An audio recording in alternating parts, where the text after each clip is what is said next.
On this episode of the Neutral Wisdom podcast, host Robert Shirley discusses dealing with dementia in a loved one and is joined by Miz Wiz. This is the Neutral Wisdom podcast, a view of life through a satanic lens, with your host, Robert Shirley.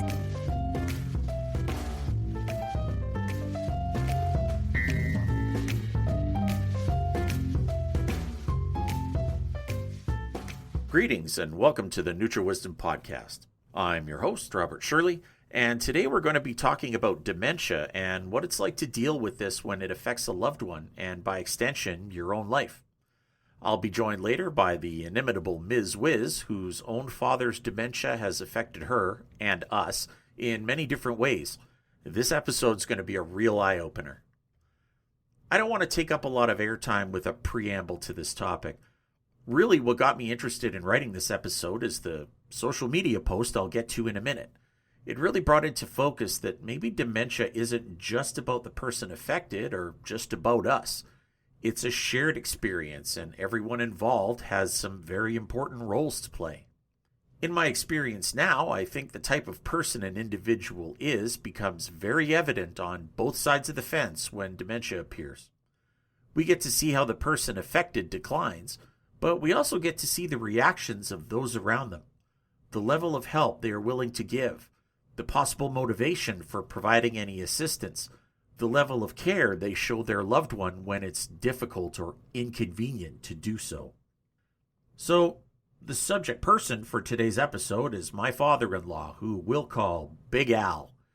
This in itself is pretty funny because Al is not a candidate for that nickname, but since I hung it on him, it sticks. Big Al started to show signs of dementia in his late 70s, and today's essay really gives a basic outline of what has happened since then and how Miz Wiz and the rest of us have had to deal with some pretty heavy stuff. But before getting into that, I saw the following post on social media as one of those share-type posts. It's a shame because the author is unknown, but I'm going to share it here, slightly edited to make it more personal, because it really provides some focus on what might be going on in Big Al's head. The post was called If I Get Dementia. If I get dementia, I'd like my family to hang this wish list up on the wall where I live. I want them to remember these things. Every time you enter the room, announce yourself. Hi, Dad, it's Miz Wiz. Never ask, do you know who I am? That causes anxiety. If I get dementia, I want my friends and family to embrace my reality. If I think my spouse is still alive, or if I think we're visiting my parents for dinner, let me believe those things. I'll be much happier for it. If I get dementia, don't argue with me about what is true for me versus what is true for you.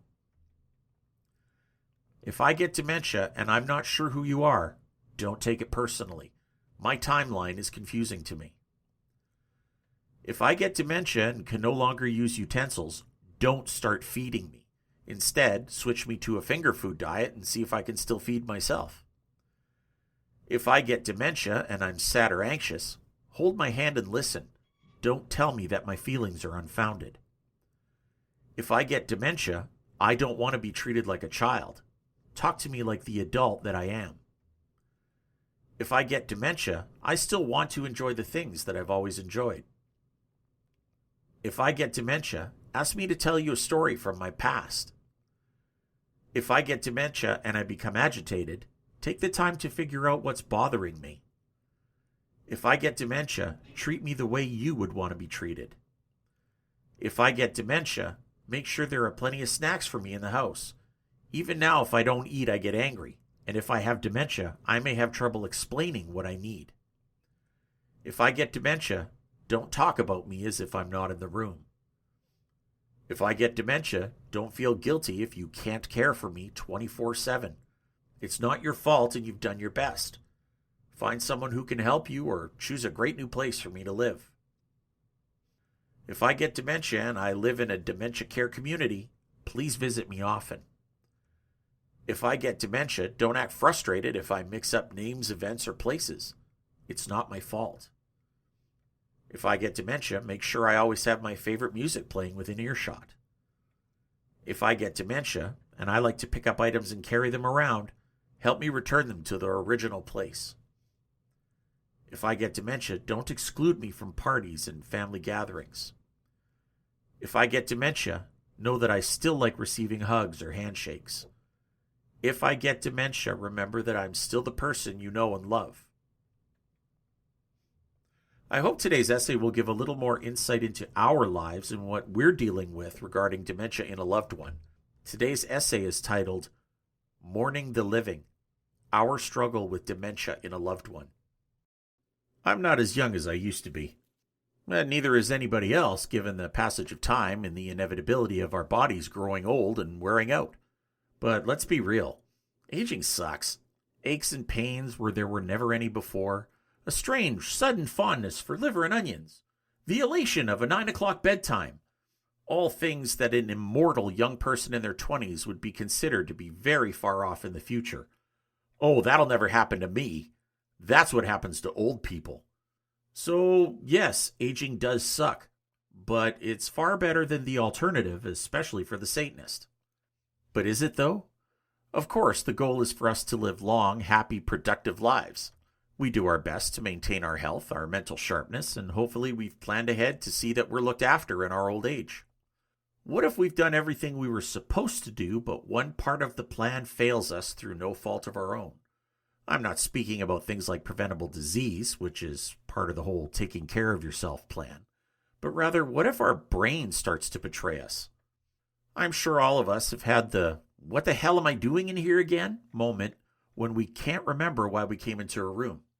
We've all misplaced our keys or had a person's name just on the tip of our tongue. This is going to happen and is pretty much a normal sign of aging. But what if our brain and mental capacity deteriorates to the point where we can no longer look after ourselves, and worse, we don't even realize it's happening? My father-in-law was never what could be considered a nice guy. In fact, as Miz Wiz and her siblings could tell you, he did some pretty rotten things while they were growing up, as I'm sure all fathers can do. Of course, there were good times too. It would be up to Miz Wiz to say if the good times outweighed the bad, and I'm in no position to speak for her. I can unequivocally say that Robert Shirley was definitely not good enough for Big Al's daughter. We never really saw eye to eye on anything. He did grudgingly admit that he respected the fact that I worked hard and took care of my family, but believe me, there were no happy fishing trips with just the two of us. I can't say I blame him, really. He is, well, was, but more on that later, a dedicated baby boomer and believed that you worked a real job. One where you got your hands dirty and you wore a blue collar. That's what made you a real man. And you know what? Fair enough. If that was his version of reality, then he looked at me and saw someone who worked with his brain instead of his hands. A person who someone like himself had to report to get the real work done. The suit at the office. I had my issues with that, but I never got in the way between Miz Wiz and her relationship with her father. Wasn't my place. Sure, I gritted my teeth and went there at least once a year for an absolutely terrible New Year's Day dinner, and tensions were palpable to say the least, but I did it for her. Over time, Miz Wiz sort of ebbed off in her visits with her dad as well. It was admittedly difficult for her not to be able to have her husband and father in the same place at the same time, but she managed as best she could. And that was life for about 20 years of our marriage. But then things started to change for Big Al. In his late 70s and into his early 80s, things began to occur that unfortunately went largely unnoticed due to the COVID-19 pandemic. Everyone was isolated to their home, and this really hit Big Al hard. When restrictions were loosened, Miz Wiz was able to visit her dad again. At that time, she started to notice some things that, at first, we dismissed as normal old age. However, it soon became apparent that things were far worse and atypical of anything which could be considered normal. Over a period of less than a year, the first thing we noticed was that Big Al was losing his physical ability at an alarming rate. His neighbors observed him using a walker while walking his dog, and they feared for his stability because his balance was way off. The second main thing we saw was that he wasn't paying his bills. This was very alarming because Big Al was always a stickler about money, and that's putting it very nicely. Not only was he not paying his bills, but he also didn't really know what bills were when they were showing up in the mail. Then we noticed that he wasn't feeding his dog on a regular basis. Big Al had always loved dogs and had always had one or two in the house. That was a huge red flag. He lost his driver's license on the recommendation of his doctor. He would very easily get lost between the local grocery store and his house. Big Al was never really what you would call a clean freak. He had been married for 27 years before his divorce and never really had to look after cleaning the house. But he was very tidy at least. When he started to go, his house soon became filthy and overrun with mice. In fact, the last straw for us occurred when we saw mouse excrement all over his counters, and he didn't even notice it. He'd been preparing food on these counters, and it was shocking that he had not yet become sick. It was at that point that we knew he could no longer live on his own and had to go into personal care. He received a diagnosis of Alzheimer's disease, and we were able to move on to the next steps for his and our lives. As an aside, where was the medical system in all this, you might ask? Well, they were around. In fact, we tried many times to have him assessed when we were becoming concerned.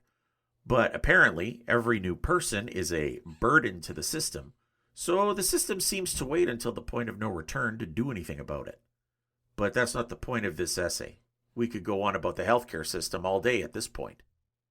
Through a difficult series of moves and levels of care, we've arrived at where we are today with Big Al. I should also point out that I am Miz Wiz's biggest supporter and have been there with her every step of the way in taking care of business with her dad. Because that's what partners do. It doesn't matter what my personal feelings about the situation were. It's about making sure Miz Wiz is supported and that a human being is cared for and gets the help he needs. Miz Wiz has had to deal with a lot of change in her dad, and it's been tough on her to watch him decline. She had to watch her dad, as she knew him, disappear. The man she grew up with simply began to vanish in front of her. Sure, the man who remains is still her father, but not the one she knew. She literally had to accept the fact that Big Al figuratively died. And with that came the grieving and mourning process. This was difficult because it is difficult to mourn the living. She endured the 5 stages of grief, made all the more difficult by the fact that she was still the responsible primary decision maker for him. All during this time, we were moving him between different levels of care and dealing with the healthcare system. Add this to the regular stresses of life. Little Wiz graduated from high school during one of the moves. Plus, and this may surprise you, I'm not a prince to live with 100% of the time. It was a rough few years. Big Al, as we knew him, is gone. The man remaining in his place is not the same Big Al. And how do I know this? Because he friggin' loves me now. He lights up when we go see him at the home. I make him laugh. He tells me jokes. We talk about the nurses' bums. Hey, we're still boys after all. I really, really enjoy going to visit him. Now, does he even know who I am? Nope, not a friggin' clue. Having said that, we both love this new dynamic. Visiting's always a lot of fun, even if he doesn't remember it 10 minutes after we've left. The most difficult thing for us to accept was that the Big Al of today is not the Big Al of yesterday. Big Al of yesterday was harsh, critical, self-centered. Big Al today is sincere, funny, happy, content. That version of Big Al doesn't even know he was a dick, for lack of a better term. And who would we be to hold that against him? Can we blame Big Al of today for the mistakes of Big Al of yesterday? Some people have a really hard time with this concept. I think it's up to an individual to decide if holding on to that is important to them. What comes next? There's no real way to determine a prognosis for Alzheimer's. As such, we have no idea when this will end for Big Al. For all of his issues, he's healthy as a horse and strong as a bull. Good blood pressure, strong heart, can still eat and drink on his own, for now. Still mobile, although he falls down a lot and has to wear pants with padding now. He hates those. But his mind is getting worse. Miz Wiz hasn't been his daughter for years, but he sure does love his sister after he recognizes her. How long will it be until his brain forgets to tell his throat to swallow? Or before his lungs don't function? Or before he becomes aggressive, which is one of the stages of Alzheimer's, and has to live under sedation. We don't know any of that. At this point, it is what it is until it changes. And we need to continue to deal with it like we deal with everything else. It has become part of our lives, and we a part of his life, at least way more than we used to be. And when Big Al finally shuffles off this mortal coil, we will not mourn the man he used to be. For myself, I had no love for that man, only a grudging respect for the fact that he was my wife's father. Miz Wiz will undoubtedly have memories of her childhood and that version of him, but that man has symbolically died. She experienced the grieving process for that man and put that behind her. We will mourn for what Big Al has become, a kind, more sincere, fun guy to be around, who liked to look at nurses' bums with some guy he never met before every time he sees him. Let's pause. After the break, we are joined by the inimitable Miz Wiz to share her own views and experience on this topic. You are listening to the Neutral Wisdom Podcast. For comments, questions or suggestions, email us at information@neutralwisdom.ca.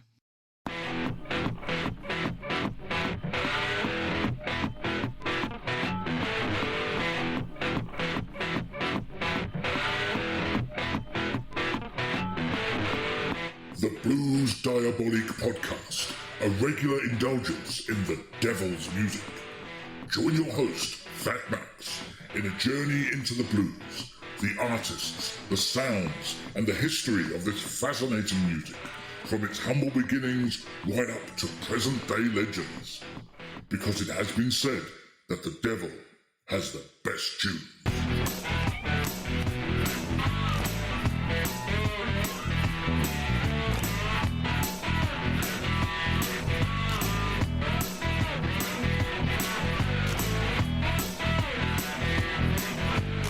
The Blues Diabolic Podcast on Radio Free Satan. Hail the blues and hail Satan.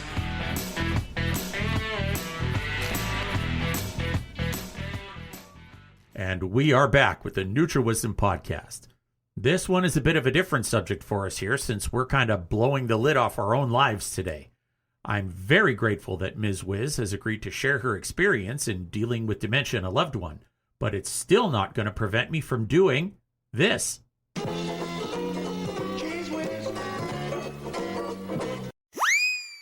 Welcome back to the show, my love. It's a little bit different this time because you're not upstairs. You're actually halfway across the country in another city for work. So, yeah, I guess this interview's legit this time, huh? It is. We're in different provinces this time. That's pretty cool. Well, it's nice to be able to maintain that connection, even though you're not here, and I'm somewhat enjoying single life at the moment. Oh, but you miss me too, though, right? Like a bad cold. You got it. So when you get hungry, you'll miss me. okay, I miss you already. But yeah.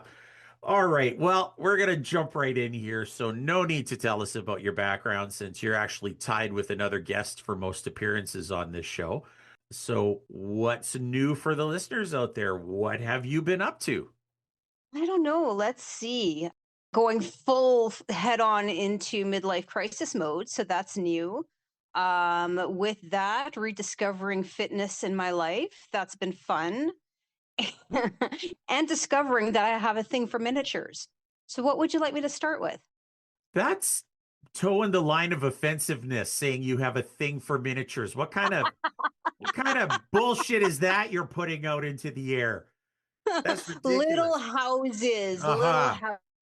Yeah. Right now I've got a tea room that's half done that's waiting for me to get back home to. So but that's been kind of my little hobby the last few months. I made one for our daughter for Christmas, and suddenly that just became an obsession. So now there's little houses all over our house. Yeah, well, thanks for clarifying that, because even though you just did, I'm never going to live it down anyway. So oh, come on, it's not always about you. All right, yes, it is. It's my show. It's about me. So you're midlife crisising. You're having an existential crisis.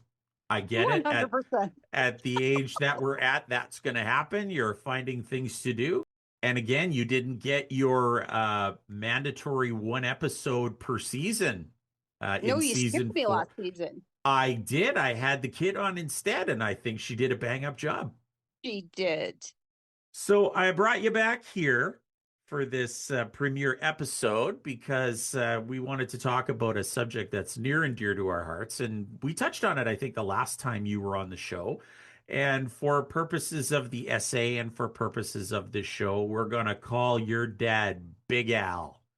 He's not big anymore, but he's Big Al to me. So, A shrunken Big Al. a shrunken Big Al, like a living shrunken head.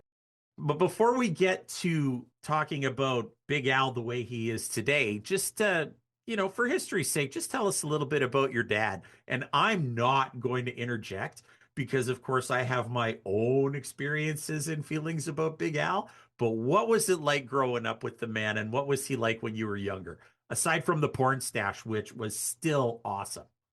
Porn stash and the short shorts. Come on. And his Jesus boots. Don't forget his Jesus boots. Right. He had those for like 30 years. Yeah, and you can't bring up his shorts because he kept wearing them as he got older, and then his nuts would hang out the sides because he cut them. He didn't care anymore. I cared. We had to see them. But anyway, we're jumping ahead. So what was he like when you were a kid? You guys did a lot of the camping stuff and just a little bit of background as to what your dad was like when you were growing up. Well, we did a lot of camping stuff because back in the day, camping was cheap to free. So we did that a lot. That said, I didn't, as a young person, that didn't mean anything to me. I loved going camping. And my dad, to me, I didn't know any different. I loved my dad. He and I actually got along really, really well. I did mention in the past episode that he's a narcissist, if ever there was one. But as a child, I didn't know that. He was my dad and he took care of me. And I know he loved me in whatever capacity he could. And frankly, I'm more like my dad than my mom. So I don't know what that says about me. But no, growing up, he always made me feel safe. I always thought he was right. And so did he. So that worked out well. It wasn't until I got older, maybe into my teens, or we started really locking horns and our differences started to surface. But still, I would have, protected him. He would have protected me. I would say we were really close. It wasn't until I got well into my adulthood that I started to see him for what he truly was. And he was a very difficult person. He was not kind to my mom. My mom hid a lot of that growing up. So it wasn't until I got older that some of that stuff started to come out. And then I started to see it for myself. His manipulation, to the point of lying and wanting it. Everything had to be his way. He was always, always right. He was never open to other opinions. Everybody else was stupid. So it became difficult as my life expanded well beyond him. That became difficult for him to accept. So the more I tried to break free, the more he tried to keep me in. And, there were some difficulties with that. So it was a regular transition, I guess, when we're kids, our dads are our heroes because we don't know any different. And like I've said in my writings, your normal might be completely screwed up, but it's your normal. So everything's Correct. fine. It always makes me laugh because I think back to when you were a teenager and I can't possibly imagine what he would have had problems with you, young Miz Wiz. Perhaps it was your spray painted jeans or your low cut tops or your 3-story hair. What was his issue with the perfection that is you? To be honest, he didn't have a problem with any of that stuff. Oh, so it's just a me thing with little Wiz. No, you know what? So long as I agreed and towed the line, it was fine. And even so, I have to say, like weirdly, and I mean, you'd have to do such a deep dive into it, but he and I connected regardless. So even though, we did lock horns and when we fought. And there was a point, especially when I first started to kind of find my own way and, gain my own personality and my own independent thoughts. He kind of washed his hands of me. He even told my mother, he said, she's your problem now. Like, I don't know what to do with her. I wasn't allowed to do that.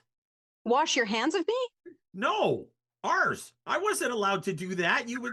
I got dirty hands. No, You're trying to be a good father. Oh, shit. Okay. Sorry. Thanks for clarifying.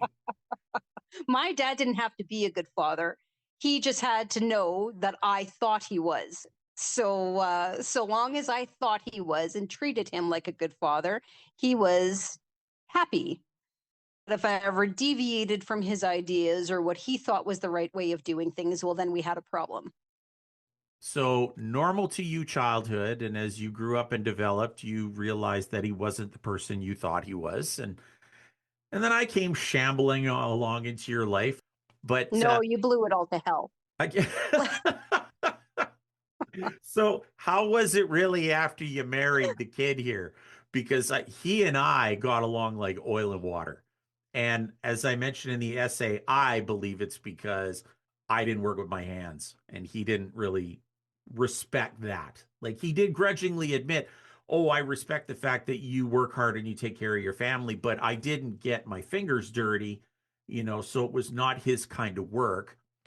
And so we had a few blowout fights, and you were really caught in the middle of that. How did you reconcile the fact that your husband and your father didn't get along? And how did you choose to deal with that? So when you came in, I was already, kind of realizing that my dad perhaps was not the perfect individual I thought he was. And you just came in and went, your dad's an asshole. So, I'm a real so prince. it literally did just it really did kind of blow things right up for me. But I mean, it was a good thing, like I needed to have that perspective, and I needed somebody in my life who was strong enough to say, hey, like, I get you love your dad, but it gave me the opportunity to see him through a different set of eyes, which was, I think I needed that. But yes, it was difficult. And truthfully, I don't know if he would have liked anyone in my life. And not because he thought I was perfect or better. You weren't him. It was another man coming into my life. And he was no longer number one. Oh, no. He thought someone else was pretty terrific. No, you think that. Everybody thinks that. I told you that. Your mother told you that. Everybody who saw it and You sees it know today thinks what? that. No, it would have taken 5 minutes and he would have found plenty wrong with anybody. So I don't think it's just you. But with yes, he liked to tinker. He liked to create things. He liked to fix things. So he did respect and appreciate people who did the same. I don't think it was ever a case of him not liking you. I just don't think that he appreciated the fact that somebody came in and took my attention away. He was a very, very needy individual. He needed to be taken care of. He needed to be praised. He needed to be number one. And when my mother left him and then I left him, I think that turned his world upside down. So that's a good segue because your parents divorced after 27 years. So suddenly Yeah. for all intents and purposes, he's alone in the house except for the dog. And, we have our feelings about the dog too. But were you concerned at any point about his physical or mental health when he was living alone? He wasn't unstable, but he was like super, super needy. Were you worried about him at all that way? Well, for a while, my brother stayed with him, so he wasn't alone. He and my brother, of course, didn't have a good relationship, so they more or less just put up with each other, but that was better than being alone. So my dad would take anything he possibly could, right? So that saved him for a little bit. And then, years later, when my brother went off on his own, then he truly was alone in the house. But it was then it was him and his dog, and then his dog became the thing that he put 100% into, and that caused a whole bunch of other issues. Oh my. So the Yeah, cycle just continued.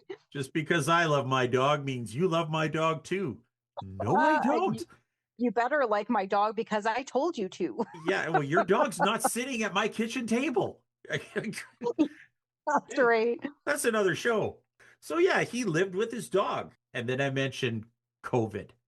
You had kind of ebbed off from contact for a little while because of the neediness. And you Yes. were developing as a person too. And you were saying, well, listen, I don't need my daddy for everything. I can do things on my own, right? There was a great deal of me finding my independence and having the opportunity to find my independence. Like I recognized that to some degree it wasn't an overly healthy relationship. Like I was a bit of a victim of his neediness. And it was because I loved my dad, of course. There was this confusion of realizing he was manipulating me, but not strong enough to be able to say no, right? So with the pandemic and not being able to go visit kind of gave that opportunity for that break without me having to feel guilty about it. It wasn't until we were slowly starting to be able to visit again in small groups that I would go to his house and I would see that it was very, very dirty. So he obviously wasn't cleaning. I mean, not that he was ever a super clean person, but suddenly it was like really bad. Like noticing that it'd probably been weeks since he'd vacuumed. The kitchen was really, really messy and stinky. Garbage was laying around. And then when I started to notice bills unpaid, so past due notices sitting on the coffee table. And it's weird when something's niggling at you and the signs are there that there's something's, maybe not right, but you're not quite ready to face it. It's like you stash the information away, but you're not truly conscious of it until it starts to pile up and it piles up and it piles up. And then all of a sudden it's like, okay, well, I can't ignore this. Like something is happening. He was very resistant to change. If he could have stayed in the same home his entire life, he would have. Like he didn't embrace change. So the idea of him leaving his home it just was not an option in his mind. The house is far too big. It was far too much work for him. Yet, he's paid the mortgage. He's comfortable there. He knows all the neighbors. There was no way I was getting him out of that house. So even when his doctor had actually started the process of having him paneled or having him assessed for the capability of being able to stay in his house, the people who came to assess him deemed him okay to stay, which really angered me because I felt like they were working against me because I was trying to get him out of the house. He had already lost his driver's license, so he wasn't as independent. He was starting to have falls, walking his dog and so on. And my concern was with this big house and lots of stairs everywhere that he was going to hurt himself. So my hope was at the time was that they would deem him unfit to stay home and we would start the process of finding him a more appropriate place to live. But because the system is so overburdened, of course, the assessors, unless there's a real risk to his health, they want people to stay in their homes, whether or not it's the best thing for them, or not. So yeah, that was really difficult because even though I was seeing the signs and I was starting to realize it's probably best for him to leave the home, I wasn't getting support from the healthcare community. So we had to wait. And then it wasn't until a full year later that it was then well beyond there being an option. He simply needed to go. What was the trigger that made you decide that it was time to really force the issue with the healthcare system? When I came to his house one time and he was coming down a set of stairs and if I hadn't been there, he would have fallen. So I broke his fall. And then I had gone there, I think it was to take him shopping for groceries. And then when I came back home with him to put his groceries away, I saw mouse shit everywhere in every corner of the house, even on his kitchen counter. And he didn't see it. And that's when I started to realize, I'm like, have you not noticed that you have mouse poop all over your kitchen? And he's like, no, that's just coffee grounds. Oh, like, no. No, it's not. It was in the dog food. I'm glad I never drank the coffee when we went over there. Goodness. Well, and I don't know at what stage the mice took over, but it was at that point I looked at him and I said, it's time to go. And at that point, he did not argue. Like he had been telling me, and this is the thing that I felt really guilty about later. He had been telling me, he'd call me and he'd say things like, I'm confused. Something's not right, but I don't know what it is. Or he'd tell me, he's lonely. But because he had been such a manipulator my entire life, honestly, like, though I feel guilty, there's a part of me that realizes logically he made his own bed, right? He was a difficult individual and became more difficult as he got older and started to lose control. I kind of pass it off as just him manipulating me and wanting my attention. So when, in that moment, I realized, no, there's more going on here, than that. I knew that we needed to take some action. And then that's when I called him and I had him reassessed. It became very clear that he needed to be out of the house. And that's when I started to get support. We got him in an independent living. And even then, didn't realize really how far gone he had become. I mean, he had his license taken away from him about a year and a half prior to that. And that was at his, I'm sure it was his doctor that did that, because he actually started to get lost going to familiar places. So he would go down the wrong, direction down the highway towards a place that he was very familiar, but just all of a sudden ended up, the wrong end of the city. So that was pretty scary. But it wasn't until we got him in an independent living facility that we realized he was well beyond even that. So, yes, there were different levels of care. And so, was the healthcare system, did you find that they were helpful or did you find that they were a bit of a hindrance? Because I remember when they said, oh, no, he's fine. He can stay in his house. And we both went, oh, come on. Like, did you guys look around in there? And it seemed to be really tough to convince them that he needed to go. With the second assessment, and we moved him to his first independent living home. Tell us about how it got worse, because it got much worse. It was terrible, and I really do feel that the pandemic was the nail in the coffin for him, because the first assessment happened before COVID, where he was still. I mean, I felt he should have been out of the house, but I can understand, because the healthcare community is so overburdened that, and there's a lot. I mean, it's the baby boomers, right? Like, there's a lot of them, so where they can keep people in their own homes, they will. And to a degree, I understand that, right? But when it's starting to affect you look at it very differently. As logical as that is, when it's impacting, you and your family, then suddenly it's like, wait a minute, no, no, no, no. Like, this is not necessarily the right decision for him. But he was happy as a clam because he got to stay in his house, right? A person who knows told me I can stay. Well, you can't fight that. His mind at that point, unbeknownst to us, was really going south. And we knew that was a possibility because his mother had dementia, but we had no idea what would happen once we got him out of his familiar territory. Notwithstanding all of the stress that came with cleaning his house, getting it ready for sale. I mean, I call it the lost year. 2022, 2023 was just a lost year. It was all him, all of it. It was almost like he finally got his wish. Right? Yeah. But he wasn't aware enough to realize. So when we got him into the independent care facility, we thought, great, okay, now he's safe, he's good. We're home free for a while, right? But that was hard earned. That was just months of grind to get him in there. Suddenly, I was getting calls, umpteen times a day.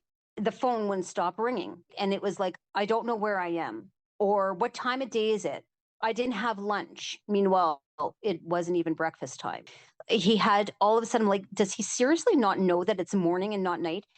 It was unbelievable. I remember putting up posters in his room with clock faces and writing down 9 a.m. breakfast time and putting that next to his clock so that he could compare those posters to the time so that he knew what time of day it was. And that was literally overnight.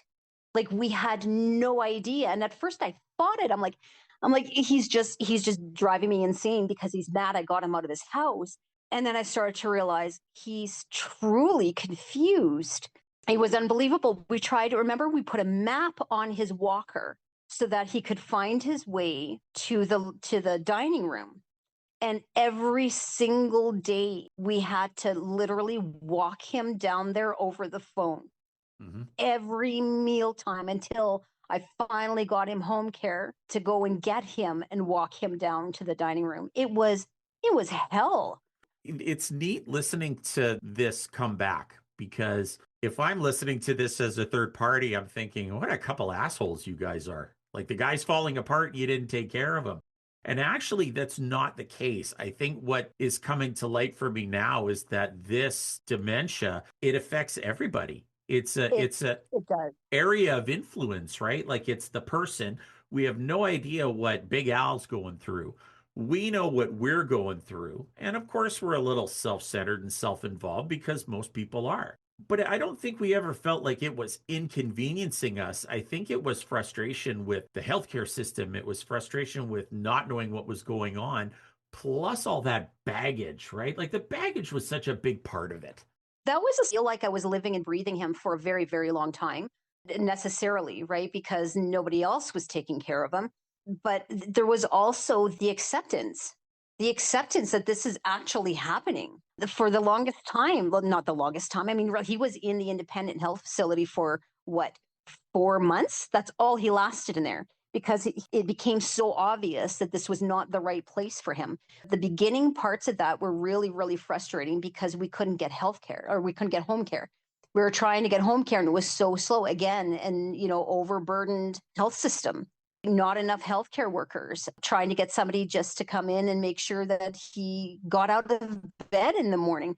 But an independent facility doesn't provide that type of care. So if we had known when he left the house that he would fall into this so quickly, we would have never put him there. And he skipped right over. I thought he would go from independent to assisted, because there's independent, there's assisted, and then there's a nursing home. And when they came to assess him in the independent home, they were like, there's no way he's going to make it, even in an assisted place. He's so far gone. And it was like, my gosh, how did this happen in 4 months? He had gone from living independently in his home to a nursing home. Yeah, that was the last move that we made. And I know that the boys at the independent living facility were certainly sad to see him go, because you stopped coming to visit. I had to fight them off with everyone else's cane. Jeez, it was awful. I know walkers were just coming at you from every angle. Not coming at me, coming at you. You were like the most popular girl at the dance, or the shuffle in this case. So I know the boys were upset that you left. But we ended up taking him to this care home, or this convalescent home, or this nursing home. And the thing that really struck me was, we were ready to move him in there. We were ready to go, and we were feeling bad about it. It was like, oh, geez, what's he going to do now? And he actually thought that he'd been living there for the last 6 months. It was such a hard time. It was through all of this stress. My dad, the difficult, manipulative, self-centered individual, became so kind. I barely had the time to wrap my brain around who he truly was. And then he changed on me. Suddenly, he was the dad I never had. And that really freaked me out. This is not the man I grew up with. He was appreciative of every moment I spent with him. And he'd tell everybody, oh, that's my girl. Isn't she wonderful? I don't know what I would do without her. Meanwhile, in the back, and I'm just like smiling and nodding, right? But in the back of my mind, I'm like, who the hell are you? So then it was like double the guilt. It's like, this isn't even the same man I grew up with. Well, the biggest change, as I talk about, is suddenly he loves me to death. I couldn't believe it. I actually enjoyed talking to him. So, nothing wrong with going to visit him now and looking at nurses' bums, of course, because those nurses and health aides, they're all superstars, man, the work that they do. But the way that he is now and the decline, is it hard for you to see him now, given what's happened? Because even when I wrote that essay and when we decided to do this show, he's gone down the hill since then. So, oh my gosh, there's just, it's okay. So it was really weird. So when he was in independent living, he was scared all of the time. He was calling me 3-4 times a day. I go to his place once or twice a week. to clean up his place because he would always spill things everywhere and he wouldn't clean it up. I'd do his laundry. I'd visit with him. I'd have dinner with him in the dining room. That's how I got to meet all the boys. Oh, you floozy. So, yeah. So, I mean, it was a full-time job. It took away from everything else. Our daughter was graduating high school and I was barely there. I felt so horrible. But that's just what needed to be done. He just needed so much attention. So when we brought him to the nursing home, a nursing home is infinitely different. It's like you're dropping your parent off in the psych ward. The noises, the people. Suddenly he goes from a huge home to a bedroom, a roomy bedroom, to a box with nothing. He's literally rendered down to, he's got a bed and a desk and a TV and a set of drawers. For a man who was obsessed with money to the detriment of his own marriage and suddenly had a lot of money and ironically forgot or didn't realize he did. And here he is in a nursing home, completely unable to care for himself and not even realize he had moved. When we left him, he thought he was still in the independent living place because he asked me, he says, well, when are we moving? I thought you said we were moving. And I looked at him and I said, well, we just did. And he's like, but this is the same place. Blew me away. However, this was the place he needed to be in. That was clear. He was getting the care that he needed. Suddenly, he was clean. He was shaven. His hair was cut.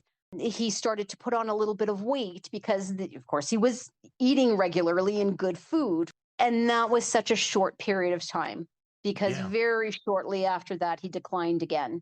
He got violent and he started biting people of all things. Yeah, it was like I got my dad 2.0 and it was a window, such a short little window where we had actually a healthy, happy relationship.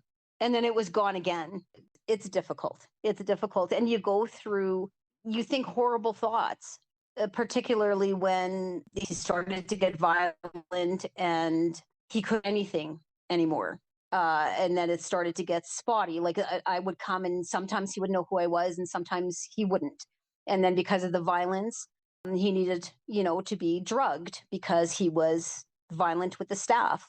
I'd walk into the common room at the nursing home and I couldn't tell him from all of the other old men in the room. Every time I go there now, I wait for a staff member to notice me and they'll point him out to me because he just looks like everybody else. He is no longer my dad. Well, that kind of brings up the title for this show, which I think we had talked about it, Mourning the Living. I think that's what essentially you had to do was mourn the living. Tell us a little bit about that concept of mourning the living. You watched him, the person that you knew, you watched him die. So is that an apt title for this kind of a process for the people that are within the area of influence? I have so much to unpack. I know that I have not even begun. I have not begun dealing with the entire process. I don't know at what point I will. It's like I get to a point of acceptance or peace with it, but I know that there's another layer. There's always another layer. Every time I go to see him, and I feel guilty because I don't see him as often as I feel I should, but when I go, it's almost pointless. Like out of a dozen visits, so dozens of visits, the first time I had a moment with him that was pleasant lasted about a minute and a half, and it came out of nowhere. And I walked up to him and he looked at me, and then all of a sudden it's like click, and I knew we locked eyes, and I knew, I'm like, oh my gosh, like he's here. And he said my name and he's like, you came to visit me. And I almost passed out. I was so shocked. And we had I would say a minute of almost a conversation, the closest thing to a conversation that we've had in probably a year. And we joked and he laughed, and it was amazing. And then he was gone. It just all of a sudden his words were slurring and there was no sense to what he was saying anymore. It was such a bittersweet experience. And I felt good in the moment, but then the longer time went on, the worse I felt.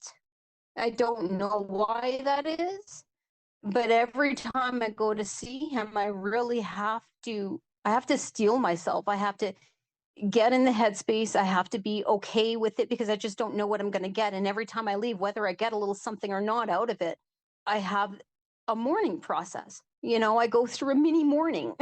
Mm-hmm. And I'm a human being and I can't help but, look at this man who's literally just wasting away, who's contributing nothing, who's feeling more fear and confusion than anything positive. And I just want it to stop. As much for him as for me, more for him than for me, like it's not fair. So is there anything that you're able to use to deal with this kind of a situation?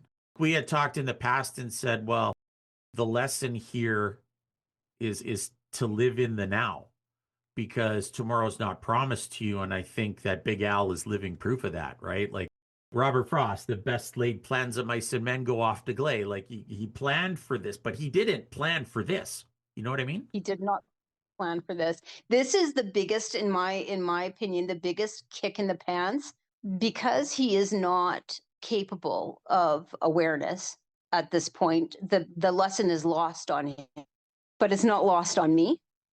The way what I take from it is that I have a choice. I mean, I saw my grandmother go down this road. My father was in great denial of it. So I don't think he ever fully understood what he was going through. That's not going to be, my reality if I am aware that this is a possibility for me. And I'm doing all the research that I can. I'm doing all of the fitness and health things that I can. I mean, dementia is not a for sure thing. There's lots of things that you can do to prevent it or prolong, it coming along. I'm doing everything that I can without, hopefully, without becoming obsessive about it. No, not at all. I think that I try to be as pragmatic about it as I can, but you can't stem the emotion. Like it is there. This is a human being, a big, full human being, literally just rotting away before your eyes. Every time I see him, there's more and more decline. And when you think there can be no more, he can get no smaller. Yeah, he can. So it's humbling and it's sobering. It's difficult. So the positive that I try to take out of it is what I can bring into my own life. Being more present, getting my priorities straight. My father spent so much of his time worried about his bank account. And if he knew that by the time, and he's got money, he had money. I don't even know where he got all of this money. And he doesn't know it. So it's been quite a journey, I think, for us as well as for him. So what I was wondering is if you have any tips or advice for people who are going through this, or, just in general, what should people be on the lookout for as far as symptoms? When do you think the medical system needs to be involved? Things like we dealt with Big Al, he was very resistant at first. So how do you suggest somebody navigates this whole dementia process if it suddenly appears in their life? It's such a hard question because I'm certainly no expert. I continue to learn how to act and be around it, every time. I think that ideally, the conversation should be had before the mental decline actually happens. Like, no, we're not all destined for dementia, but I think having those conversations ahead of time would be helpful in understanding the person's needs, their fears, what they would like should it happen, and to put maybe some plans together ahead of time. I know that's my plan. I wouldn't want my daughter to have to take on what I had to. So I'd want to make some of those decisions for her and have those conversations with her, which we've already had. I think being open and real and being good to yourself when you find yourself in that situation, to not be hard on yourself. And if you happen to be blessed with people in your life who are willing to give you support, don't be silly, take it because you're going to need it. And when you have horrible thoughts come in your head, allow yourself those. To me, it must be part of the process. I think the more you can surround yourself with support and people who can, if nothing else, just listen to you, you're going to need that. So yeah, being open, being real, being honest, and doing putting as many of those plans together while the individual is still coherent enough to do so, I think is really important. Even have places in mind that the person would like to live in, so that when the time comes, you're not starting from scratch. I think it's really important that you said feel all your feels. I'm paraphrasing, but Yeah. you're going to have those feelings, and I think feeling guilty about being human doesn't have to be one of them. There's been many times where we've talked about it, and just for the sake of Big Al, it's like, Yeah. buddy, you gotta go now. Like, what kind of life is this? And it's not something that's malicious, and it's not something that's mean-spirited. It's just, what did we hear? He's overstayed his welcome, as it He's was past put. his expiration date. Past his expiration date, yeah. And that's not, Unfortunately, his brain doesn't know it. no, and that's not crass, and it's not cruel. No, It's a fact. true. I mean, he would not want to be like this if he had had a choice. If he knew the life he was living right now, he would be horrified. Definitely. So I think as caregivers or people in that area of influence, we need to process and feel our own feelings to give us a clearer head as to how we're going to move forward with dealing with the rest of the situation. Absolutely. Well, we've had some fun. We've had some technical glitches.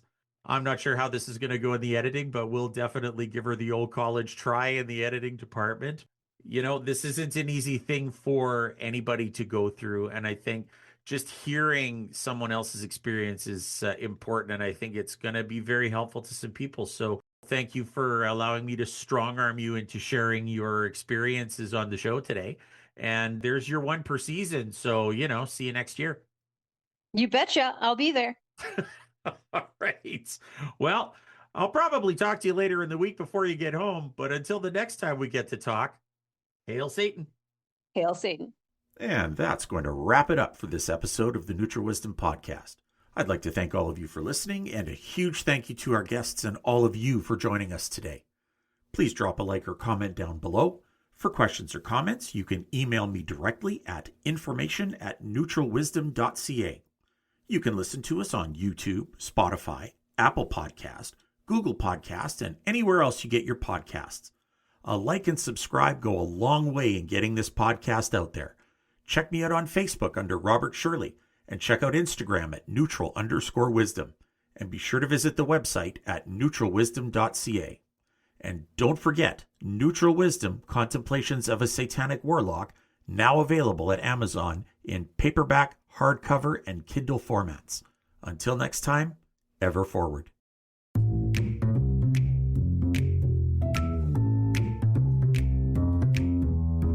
You have been listening to the Neutral Wisdom Podcast. For more information, email us at information@neutralwisdom.ca, Facebook under Robert Shirley, or Instagram at neutral_wisdom. Also, check out our website at neutralwisdom.ca. Program copyrighted 2026, Devilish Gentleman Enterprises.